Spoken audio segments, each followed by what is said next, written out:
Pagtatanong sa flip-top, aminago ako newbie. Kanina sakin balak mo pang makinubi. Ayoko nga pa rin kasi hindi ka pa level. Aklas nga pa alam mo pare pero hawak ko pa rin. Matakot ka sa akin pag ako na ang sumama. Pagka nito ilang sa palamang ay papalampak ang mga tao sa akin dito kahit na freestyle. Lalagyan ko ng missile yung pit mo tapos ikaw ay lilipat pa itaas. Hindi yun pare pababa kasi para kang pare na hindi mataba. Kasi para kang may sawa na madre. Lumabang ka pa sa akin pare para may kalibre. Man ako na dala dito di ko yan ipupuntok. Kasi ba't ganyan yung buhok mo? Ganyan ba uso sa bundok? Yo! Totoo na misal palibasa galing sa North Korea. Ang hinayong makatoto, carne nordica. Tingnan mo kung paano lumilipad mga letra na parang aeroplano. Tinitingala ang hawak na baril, puputo ko. Pag-aaklas, kalibre mo parang pistol laban sa isang shotgun, machine gun map. Tingnan mo kung paano ko sasabihin ng mga katagang galing sa utak. Lumilipad na kaisipan ka kung matagalan sa bayan ng mga katagang. Itawa lang siya sa mga pinapalupit na galing pa sa pinya. Ipapakalubo kita sa mga kamag-anak ko, sa mga tagagawa ng parol. Ikaw ang gagawin parol sa Christmas. Mga butawan, mga pamilya mo, ilibing ang buhay. Hindi ba naman kung bakit ganito pagkaka hihingit na mga mo. Galing ba itong gagaraos sa ganyang biyahe? Hindi basta-basta. Ang daming mga matidilim na parte. Ang daming mga pahating lupa. Ang daming mga klaseng mga kalabaw. Nakita ko mga kalabaw. Kapira nila mga baka. Nagkapalit ang siyata niya kapagay. Kaya luwag ang damit ng baka. Naging hip-hop siya. Siya ang hip-hop sa mga animal. Kaya dapat nandito rin ang mga baka. Nanunood sila. Malaki damit sila. Yo! Parang ikaw. Malaki damit mo, tol. Kain ka sa tol.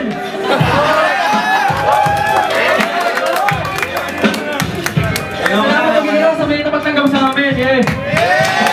Yeah! 4 hours mo dito pa rin sa asa. Salamat.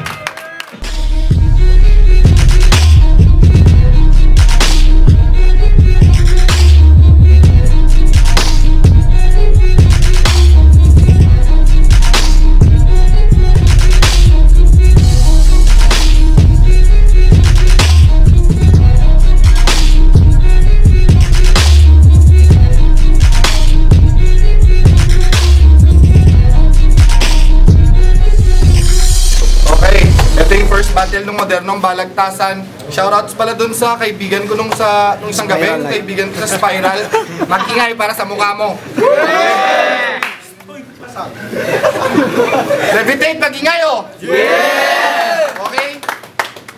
Sa aking kanan, wala pa siyang crew. Magingay para kay dating Dart DX3. Yeah!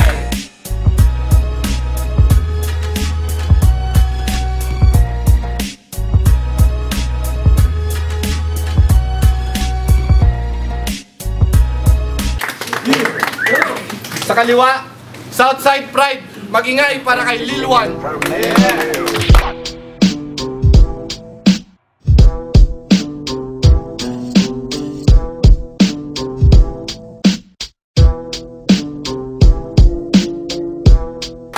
Nanalo toss coin, Pride. Ikaw rin mauna.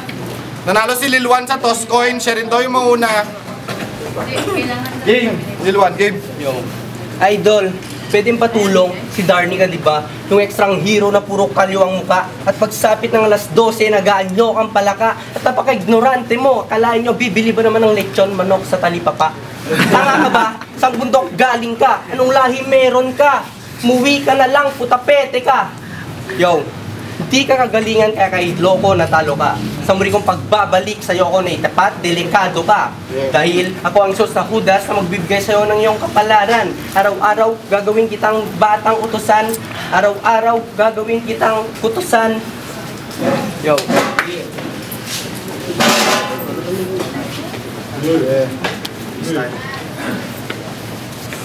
Time. Okay, round 1 ni Darn, game! Bago pala mag-umpisa lahat, minabati ko pala yung mga MI family, Mabanambang family, magingay lato. Yeah! Game. Tangina! Ikaw pala! Ken, bakit tong tinapat mo sa akin? Alam mo ba tong kalaban ko, napakasarap. Sinilasin. Hoy Lilwan, nakita kita sa palengke. Tirador ka ng pakwan. Ikaw yung niloko ni Boss Mark pagdating sa kabilugan ng buwan, ikaw yung maghuhugis betlog naman.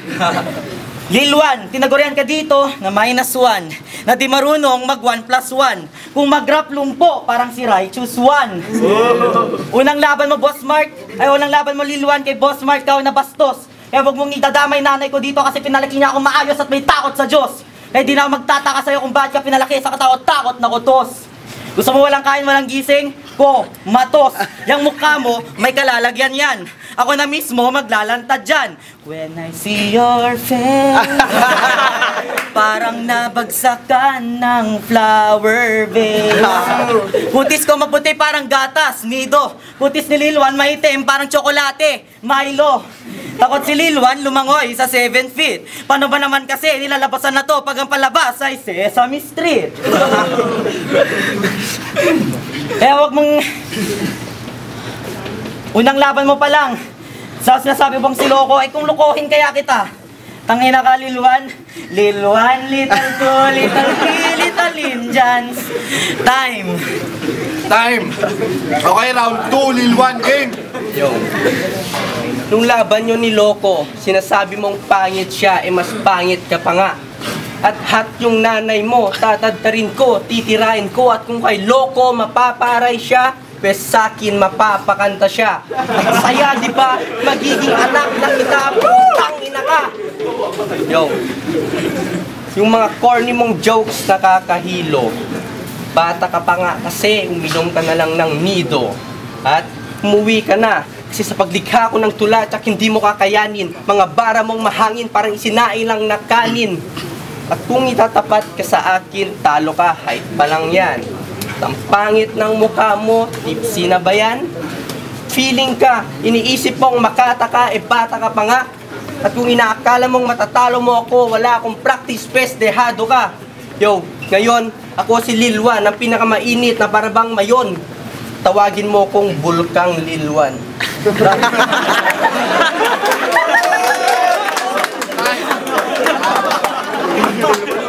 Okay, round 2, darn, game.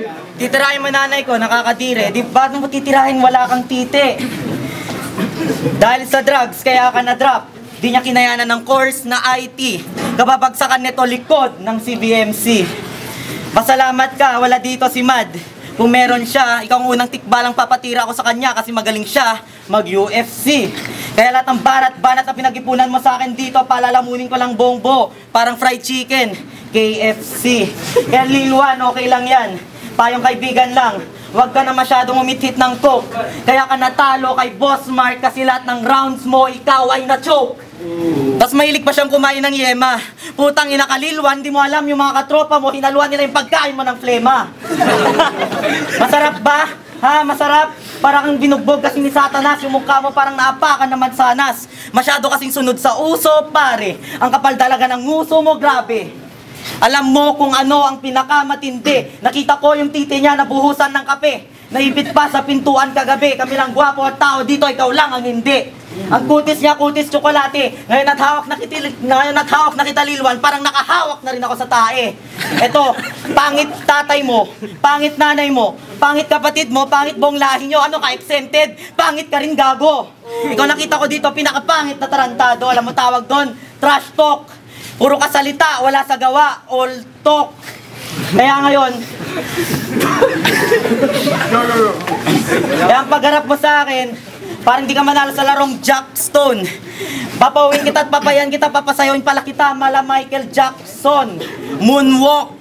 Yung mga jokes mo luma na, lumang style. Gusto mo bago, kukunin ko yung baril ni Limbos, papasawin kita mala gangsta, Gangnam Style.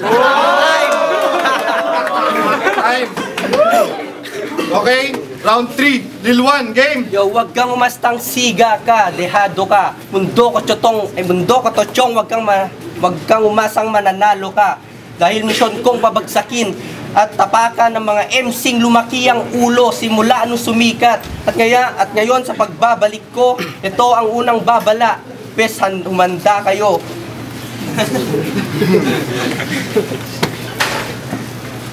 Time. Okay, last round para kay Darn.